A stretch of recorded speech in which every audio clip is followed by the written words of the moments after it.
মুন্সিগঞ্জ পৌরসভা উপনির্বাচনকে সামনে রেখে সোমবার বেলা 12টায় মুন্সিগঞ্জ প্রেস ক্লাব হলরুমে সংবাদ সম্মেলন করেন নারকেলগাছ প্রতীকের মেয়র প্রার্থী এস.এম. মাহতাবউদ্দিন কল্লোল। ঘরে বসেই কিনুন পছন্দের সব দ্য লাইফ। তিনি লিখিত বক্তব্যে 15 দফা ইশতেহার ঘোষণা করেন। এ সময় তিনি আরো বলেন, প্রতিপক্ষের প্রার্থীর সন্ত্রাসী বাহিনী তার নেতাকর্মীদের বাড়িঘরে হামলা, মাইক ভাঙচুর সহ নানাভাবে প্রচার প্রচারণায় বাধা সৃষ্টি করেন। এ বিষয়ে থানায় জিডি, জেলা নির্বাচন কর্মকর্তা, জেলা প্রশাসক বরাবর লিখিত অভিযোগ করলেও কোনো প্রতিকার পাননি বলে জানান এই প্রার্থী।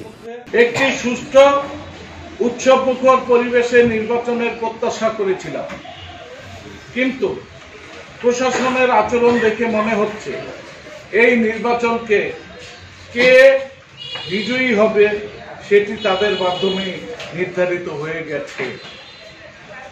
ফলে সাধারণ ভোটারদের মধ্যে নির্বাচন নিয়ে আগ্রহ কমে গেছে।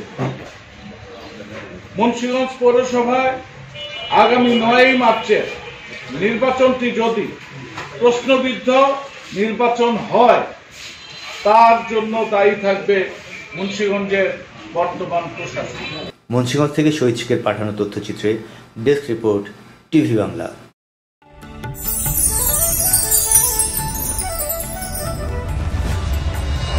টিভি বাংলা, সময়ের সাথে সব সময়।